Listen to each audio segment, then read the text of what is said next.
የሰይፉ ፋንታሁን ከ30 ዓመት በላይ የቆየ ሚስጥሩ ተጋለጠ። የሰራዊት ፍቅሬ ጦስ ለሰይፉ ፋንታሁንና ለማህደር አሰፋም ተርፏቸው ነበረ። ሰይፉ ፋንታሁን ሁላችንም የምንወደውና የምናከብረው እንግዲህ በአሁኑ ሰዓት ላይ እንድናስተላልፍለት የፈለገው አንድ መልእክት አለ። ይህንን መልእክት ለእናንተ ይዤላችሁ መጥቻለሁ። በቅድሚያ ግን አርቲስቶች አካውንታቸው እየተዘጋ ይገኛል። ይሄም እንግዲህ የሆነበት ምክንያት ከተለያዩ ድርጅቶች ጋር ያለ አግባብ እንግዲህ ህዝብን አጭበርብረዋል በማለት ነው። የሰራዊት ፍቅሬ ጦስ ለሰይፉ ፋንታሁንና ለማህደር አሰፋም ተርፏቸው ነበረ። ገና ግን ጉዳዩ ይቀጥላል ተብሏል። ዛሬ የተለያዩ አርቲስቶችና ግለሰቦች ከፊንቴክ ጋር በተያያዘ አካውንታቸው መታገዱ በተለያዩ መንገዶች ሲዘገቡ ነበረ። ትክክለኛው መረጃ ምንድነው? አቀርብላችኋለሁ። ፊንቴክ ኢንቨስትመንት እንግዲህ ከተለያዩ ኢትዮጵያውያን ገንዘብ ወስዶ መኪና ያስመጣላችኋል በሚል ያው የውሃ ሽታ ሆኗል። ትናንትና በዛሀበሻ ዜና እንደዘገብንላችሁ በርካታ ዜጎች ገንዘብ የተወሰደባቸው የመንገድ ትራንስፖርት ደጃፍ ላይ ቆመው አንዳንዶቹ እንባቸውን እያወጡ እያለቀሱ ጭምር በጣራ ፀሐይ መንግስት ባለበት ተዘረፍን በሚል ተማጽኖ እያቀረቡ ይገኛሉ። የፊንቴክ ባለቤቶች ለፍርድ እንዲቀርቡ እንደዚሁም ደግሞ ይሄንን ሲያስተዋውቁ የነበሩ ዝናቸውን ተጠቅመው ሲያስተዋውቁ የነበሩ ግለሰቦች ለፍርድ እንዲቀርቡላቸው የተለያዩ ጥያቄዎችን እያቀረቡ እንደሆነ ዘግበንላችሁ ነበር። ይሄን በዘገብን በማግስቱ ዛሬ በተለያዩ መንገዶች እንደተዘገበው የተለያዩ አርቲስቶችና ግለሰቦች ያላቸውን ዝና በመጠቀም ከፊንቴክ ተባባሪ በመሆን የፊንቴክን የሐሰተኛ ማስታወቂያ በማስተዋወቃቸው የተነሳ በእነሱ ተጭበርብረናል በሚል ክስ ተመስቶባቸው በፍትሐ ብሔር እየታየ ይገኛልና የእነሱ አካውንት ንብረት መታገዱ መዘገቡ ይታወቃል። ዛሀበሻ ባለው የፍርድ ቤት ማስረጃ መሰረት የሰራዊት ፍቅሬን ጨምሮ የ10 ግለሰቦች አካውንት ታግዶ የነበረ ሲሆን ከመጋቢት 7 ጀምሮ ደግሞ እንዲነሳ መደረጉን በፌዴራል የመጀመሪያ ደረጃ ፍርድ ቤት ሬጅስትራር ሰላማዊት ስም የወጣው ደብዳቤ ያመለክታል። ስለዚህም ሰራዊት ፍቅሬን ጨምሮ የተከሰሱት አካውንታቸው እንደገና ቢለቀቅላቸውም እነሱ ግን ዳኛዋ ግን ጉዳዩን እመለከታለሁ ብላለች። በህዝቡ በእነሱ ማስታወቂያ ተታሏል አልተታለለም የሚለውንና ህዝቡ ደግሞ ያቀረበውን ክስ ዳኛዋ አከታተላል ብላለች። ለጊዜው ግን የአካውንታቸውን መታገድ መነሳት የሚያመለክት ማስረጃዎች አግኝተናል። በፌዴራል የመጀመሪያ ደረጃ የፍትሐ ብሔር ክስ የቀረበባቸውና ንብረታቸው ታግዶባቸው መጋቢት 7 የተለቀቀላቸው አንደኛ ፊንቴክ ኢንቨስትመንት ግሩፕ፣ ሁለተኛ አቶ ዳንኤል ዮሐንስ ኢየሱስ፣ ሶስተኛ አቶ ግርማይ ገብረ ሚካኤል ይደጎ፣ አራተኛ አቶ አስግድ እያሱ ለብሶ፣ አምስተኛ ሰራዊት መልቲሚዲያ፣ ስድስተኛ አቶ ሰራዊት ፍቅሬ ዋህርካ፣ ሰባተኛ አብርሃም ግዛው ኢንተርቴይንመንት፣ እንደዚሁም ስምንተኛ አብርሃም ግዛው ራሱ፣ ዘጠነኛ አባይ ቲቪ፣ 10ኛ ናሁ ቲቪ፣ 11ኛ ሪፖርተር ጋዜጣ፣ 12ኛ ይገረም ደጀኔ አስቴር፣ 13ኛ ዳንኤል ተገኝ፣ 14ኛ ሰለሞን ቦጋለ፣ 15ኛ ካሊድ ናስር፣ 16ኛ ቲክቶከሩ መንሱር ጀማል ናቸው። ሰራዊት ፍቅሬ ወደፊት አካውንቱ የሚታገድ ከሆነ እነ ሰይፉ ፋንታሁንን መንካቱ የማይቀር ነው። ምክንያቱም ኢትዮ ኤፍኤም የሚባል የጋራ ድርጅት አላቸው ከአላም ጉዳይ ከፈተላቸው ለሰይፉ ለማህደርና እንደዚሁም ደግሞ ራሱ ለሰራዊት ፍቅሬ። ስለዚህም ፍርድ ቤት ንብረት ሲያግድ ወደ ኢትዮ ኤፍኤም በመሄድ የነ ሰይፉ ፋንታሁንም ሊያጉላላቸው ይችላል። ከጉዳዩ ጋር ምንም አይነት ግንኙነት ባይኖራቸው ሰይፉና ማህደር የሰራዊት ጦስ ግን ሊደርሳቸው ይችላል። ስለዚህም ማንኛውም ግለሰብ ለምትሰሩት ማስታወቂያ ጥንቃቄ ማድረግ አለባቸው። በተለይ እንደዚህ ሪል ስቴት እንደዚህ የመኪና አስመጣለሁ ምናምን የሚሉ ነገሮች ላይ ከፍተኛ ጥንቃቄ ያስፈልጋል። ዝናችሁን ተጠቅሞ ብዙ ሰዎች ሊሳሃት ይችላል። በዚህ የተነሳ የብዙ ሰዎች ህይወት ተበጥቷል። ትናንትና በነበረው ሰላማዊ ሰልፍ ላይ ሲናገሩ የነበሩት በዚህ የተነሳ ስትሮክ የታመመ ሰው አለ፣ በዚህ የተነሳ ብዙ በሽታ ውስጥ የወደቁ ሰዎች አሉ፣ እርጉዝ ያስወለዳት ሴት አለች። ብዙ ነገር ነው በደረሰባቸው ሰዎች የተናገሩ የሚገኙ። በዚህ ሳምንት እንግዲህ አርቲስቶች ብቻ አልነበሩም የገንዘብ ጥያቄ ወይም ደግሞ የሀብት ምንጭ ጥያቄ የነበረባቸው ቲክቶከሮችም እንደዚሁም ደግሞ እርዳታ የሚሰሩ የተለያዩ ሰዎች። ከነዛ መሃል አንዱ ማስተር አብነት ነበር። በዚህ ጉዳይ ላይ በመጀመሪያ በቅድሚያ ሼር፣ ኮፒ ሊንክ፣ ሪፖስት እያደረጋችሁ ተከታተሉኝ። ስለ ቢሊነሩ ማስተር አብነት ነው ማጫወታችሁ። ማስተር አብነት ማለት በ120 ሲሲ ሞተር ትርኢት አሳያለሁ ብሎ ከሀገር ሀገር ተንቋዋሉ ከስሮ ከገበያ ያወጣላቸዋል። ከዛ በኋላ ጆሪ የምትባል ቀበሌ ይሄድና አንዲት ልጅ ያገባል። በነሱ ባል ደግሞ ሲናጥሮሽ ምጥለው ፎቶ ቤት ከፍቶታል። ያኔ የሚባል ፎቶ ቤት ዱራሜ ከተማ ላይ ያን ፎቶ ቤት ከፍቶ እየሰራ እያለ ሄኖን የሚባል የበጎ አድራጎት ተቋም ውስጥ ይቀላቀላል። እዛ ተቀላቅሎ መንገድ ላይ ሰዎች እያነሳ ቪዲዮ ይቀርጻል። ያ ቪዲዮ ቫይራል ሲወጣለት ከደቡብ አፍሪካና ከአረብ ሀገር የሀገር ብር ይላክለታል። እጥብ አድርጉት ነው የምላችሁ። ከሄኖን የሚባለው የእርዳታ ተቋም ተገንጥሎ በግሉ ይወጣና እጥብ አድርጉት ይበላል። እነሱ የእርዳታ ሰዎች በሙሉ ጎዳና ላይ ነው ያሉት። ይሄን ዱራሜ ማህበረሰብ ያውቃል። እሱ ብቻ ነው የሚገርማችሁ እንዴ? ዱራሜ ላይ 2 ፎቅ አለው። አንደኛው ባለ 12 ወለል ህንጻ እያሰራ ነው ያለው ነው የምላችሁ። ባለ 12 ህንጻ ወለል እያሰራ ነው ያለው። ብዙ መሬቶች አሉት ዱራሜ ላይ። ይሄን ዱራሜ ከተማ ያውቃል፣ ህብረተሰቡ ያውቃል። እሱ ብቻ ነው አዲስ አበባ ላይ ቤት አለው። ሕክምና እንኳን ገንዘብ ይዋጣል ሲባል አልፈልግም ያለ ሰው ነው። እኛ ምን እናቀን ዲፕሬሰር አይደለም። ለምን ለሰው እንደምታውለው ነበር፣ ግን አንተ ለምን ራስን ያበለጸግ ነው። የሀብት መጠን ወደ ቢሊየን ተጠግቷል ነው የምላችሁ። ገባችሁ አይደለ?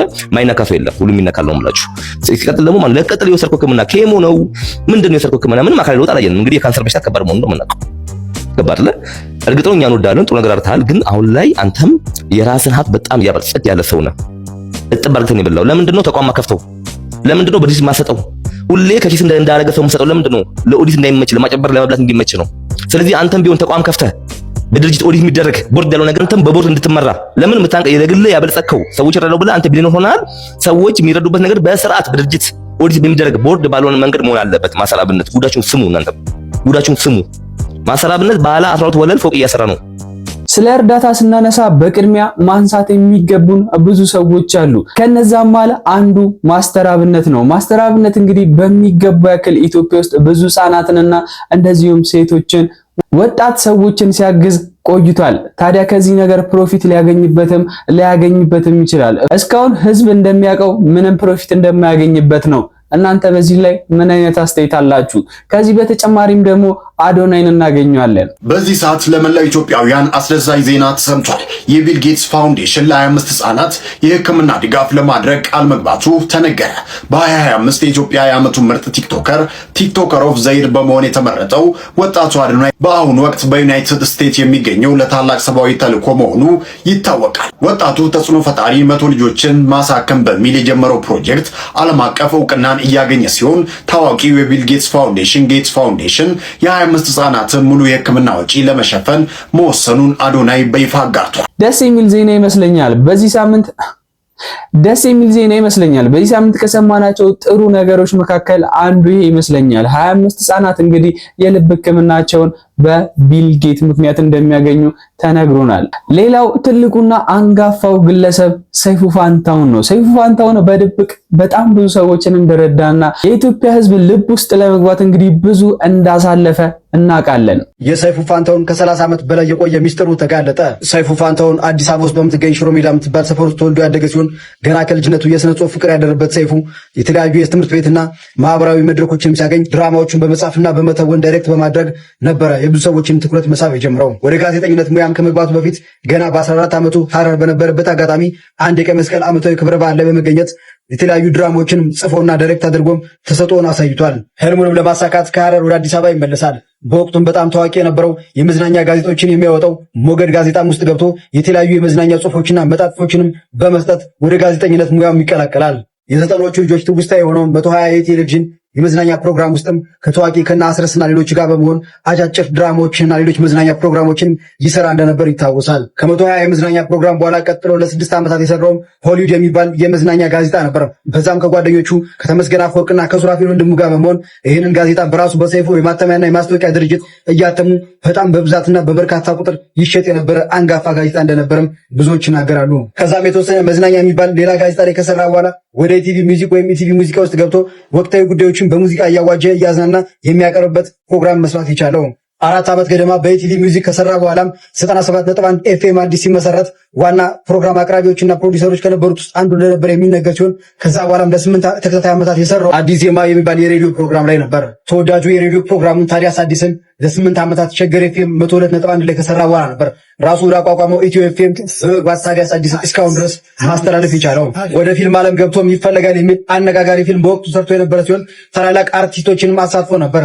ከዛ ሁሉ የሚዲያ ጉዞ በኋላ ነበር አሁን ላይ በኢትዮጵያ አነጋጋሪና የሁላችንም አይን ማረፊያ የሆነውን ሰይፉ ሾው መገንባት የቻለው። ሰይፉ ሾው ከተገነባ በቅርቡ 12 ዓመት የሚሞላው ሲሆን እስከ ዛሬም በሺዎች የሚቆጠሩ መዝናኛዎችን ቁጥር ስፍር የሌላቸውን ትላልቅ እርዳታዎችንና በጎ አድራጎቶችን ሲሰራልን ለነበረው ለኢትዮጵያ የሚዲያ ፈርጥ ሰይፉ ፋንታሁን እናመሰግናለን። ሰይፉ ፋንታሁን አንድ እንዲሰማለት የፈለገው አስደንጋጭና አሳሳቢ መረጃ አለ። ይሄም መረጃ እንግዲህ በአሁን ሰዓት ላይ ብዙ ሰዎችን እያታለለ የሚገኝ ነገር ነው። በገንዘብ ባይሆንም ሶሻል ሚዲያቸውን ብዙ ሰዎች ቡስት ለማድረግ ወይም ደግሞ ቫይራል ለመውጣት የሰይፉን ስም እየተጠቀሙ እንደዚሁም ደግሞ ጎፋ ላይ የተጎዱ ሰዎችን ስም እየተጠቀሙ ያላግባብ ቫይራል ለመውጣት እየሞከሩ ይገኛሉ።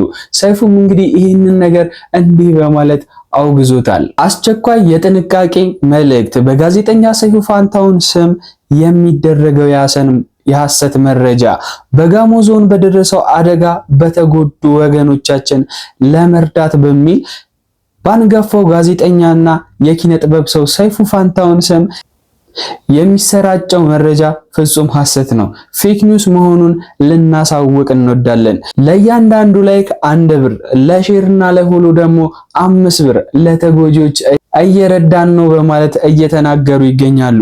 ይህ ተግባርም የብዙዎችን ቅንነት እያሳሳተ በመሆኑ ጋዜጠኛ ሰይፉ ፋንታሁን በዛሬው የታዲያስ አዲስ የሬዲዮ ፕሮግራሙ ላይ በጉዳዩ ዙሪያ ዝርዝር ማብራሪያና ማስጠንቀቂያ ሰጥቷል።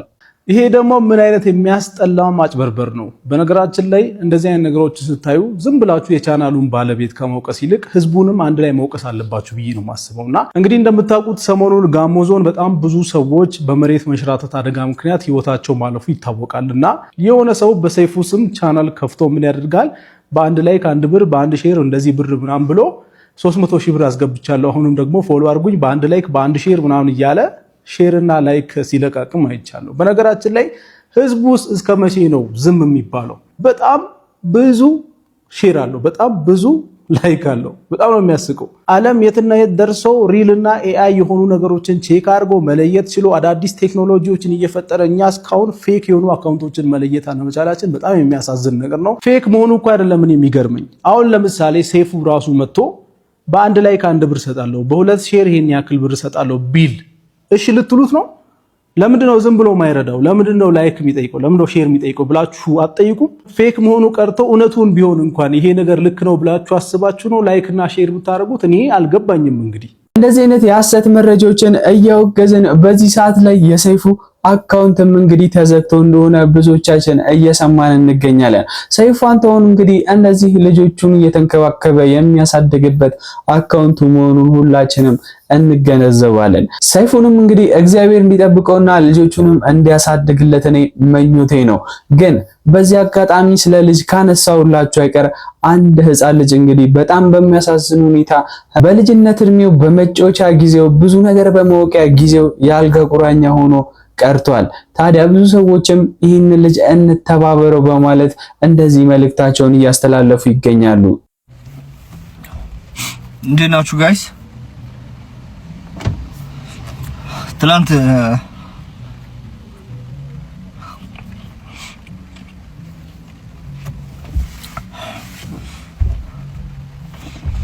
ትላንት የለቀኩት ቪዲዮ ነበረ የ19 ዓመት ልጅ እንታደግ ብዬ። እባካችሁ በጣም እንጂ ያሳዝናል። በቃ እባካችሁ እንድረስለት።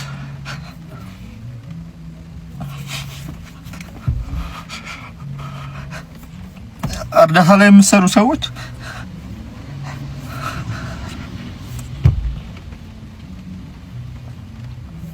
እባካችሁ የልጅ እንታደገው እባካችሁ።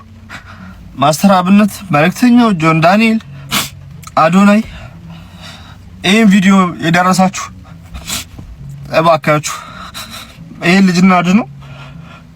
በቃ እኔ ምንም ማድረግ አልችልም ከዚህ በላይ።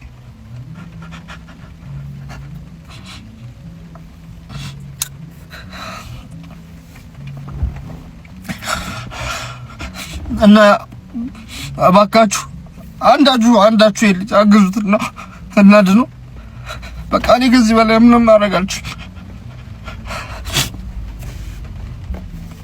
በቃ ቪዲዮን አድርሱላችሁ በማርያም ይሄ ልጅ እናድነው።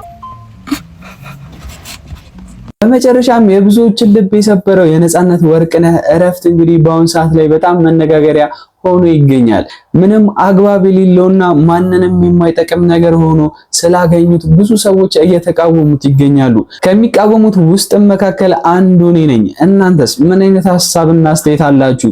የቲክቶክ ላይ ነዋሪዎች እንደምናችሁ አለውን? እግዚአብሔር ይመስገን። አሁን ላይ በነጻነት ወርቅነህ ተያይዘው አንዳንድ ኢንተርቪዎችን እያየን እንገኛለን። ያሁኑ ትክክለኛው ኢንተርቪው ነው። በነገራችሁ ላይ እኔ ከዛሬ 7 ዓመት ምናምን አካባቢ በፊት አሁን የተባለው ሬስቶራንት ወይም ምግብ ቤት፣ ስጋ ቤት ውስጥ ተቀጥሬ ያገለግል ነበርና በዛ ሰዓት የዕለት ተዕለት ደንበኛችን ወይም ደንበኛ የነበረና በቅርበት አውቀዋለሁ ነጻነት ወርቅነህ እና የምትሉት ይሄ አንድ ጓደኛው ማለት ነው። አሁን ሰዎች አሁን ወንድሙና የቅርብ ቤተሰቦቹ ወጥተው የሰጡት መግለጫ ትክክለኛውና እውነተኛው ያ ነው። በቃ አብሮት የነበረው ሰውዬ አሁን ላይክ እኔ ጓደኛ የ30 ዓመት ምናምን ያለቅ የሚቀባጥረው ሰውዬ እሱን ኮንትሮል ማድረግ የሚችል ነበር። ግን እንደውም በጣም ሞር እንዲጠጡና ሞር የተለያየ ነገሮችን እንዲያደርጉ ፑሽ የሚያደርገው እሱ ነበር። አንድ ቀን ደግሞ ይገርማቸዋል፣ እኔ እዛ ቤት ውስጥ ወደ 1 ዓመት ከ6 ወር በላይ ሰርቻለሁ። አንድ ቀን ኪሱ ሲበርደው እንጂ ኪሱ ሂሳብ ለመክፈል ምናምን ገብቶ አያውቅም። ይህ የምታዩት እና ያሁኑ ነው ትክክለኛ እንትኑ። አሁን እሱ ላይ እሱን ሀዘን ላይ የጣለው እሱ በጣም የተጎዳ የሚመስለው ምናምን ቀጣይ አብሮ ወይ ደግሞ የሚያባለው ወይ ደግሞ የሚጋብዘው የሚከፍልለት ስለሌለ የዛ ሀዘን እንጂ ከዛ የዘለለ ምንም አይነት ነገር ምንም ሊኖር እንደማይችል ግልጽ ነው ልላችሁ እወዳለሁ። የኛ ሀገር አርቲስቶች ሲሞቱ ሁለት አይነት ህይወት ታሪክ አላቸው። በመጀመሪያ ሰዓት ሲቀበሩ ጋዜጠኛና ቤተሰብ ተመካክረው ለህዝቡ የሚነገር የውሸት ትርክት ነው።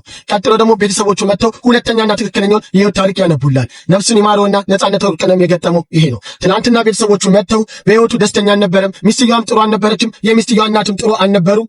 ጓደኞቹም እያወቁ እንደሚገለው ያጠጡት ነበር። ታገስ ስጋ ቤት 22 አካባቢ። እውነት ለመናገር ጓደኞቹ እያወቃችሁ የምታጠጡት ከሆነ እንደሚገለው እያወቃችሁ ከሆነ ከአስናቀ ጀምሮ በጣም ትክክል አልነበረም፣ ባለጌዎችም ነበረ፣ ገላችሁታል። ቤተሰቦቹ ግን ትናንትና በኤቤስ ላይ መታችሁ ስለ ሚስትየዋና ስለ አንዳንድ ነገር ጥሩ ነገር አውርታችሁ ጎፈንድሚ ከተሰበሰበ በኋላ ሚስትየዋ እዚህ ሀገር ለሕክምና መጥቶ አባረዋለች፣ እናትየዋ ቤት እያስቸገሩት መኪና ውስጥ ይበላና ይጠጣ ነበር እያላችሁ ከምታወሩ ነፍሱን ይማረውና ትናንትና በእንደዚህ ስቃይ በነበረ ሰዓት ለምንድነው እንደ ወንድም አቅርባችሁ ከዛ ህይወት ያልገላገላችሁት? ከጎፈንድሚ በኋላ መታችሁ ነገሩ እንደ አዲስ እንዲነሳ ያደረጋችሁት ነገር አልገባኝ። ባጭሩ ከጎፈንድሚው ጋር የተያያዘ ነገር ከሌለ በስተቀር በዚህ ሰዓት ይህን ሹ ማስነሳት ምን አስፈለገ? ወንድማችሁ አጽሙ ቢያርፍ አይሻልም? ይሄ ማለት እኮ ሁለተኛ ሞት ነው።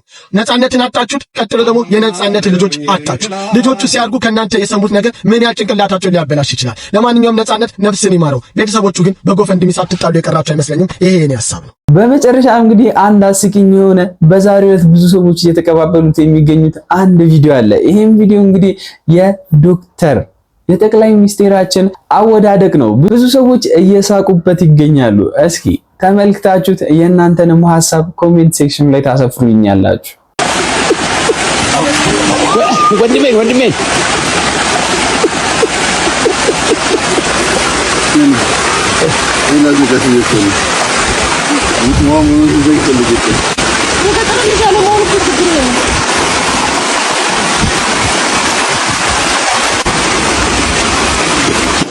ያዙልኝ ለታሪክ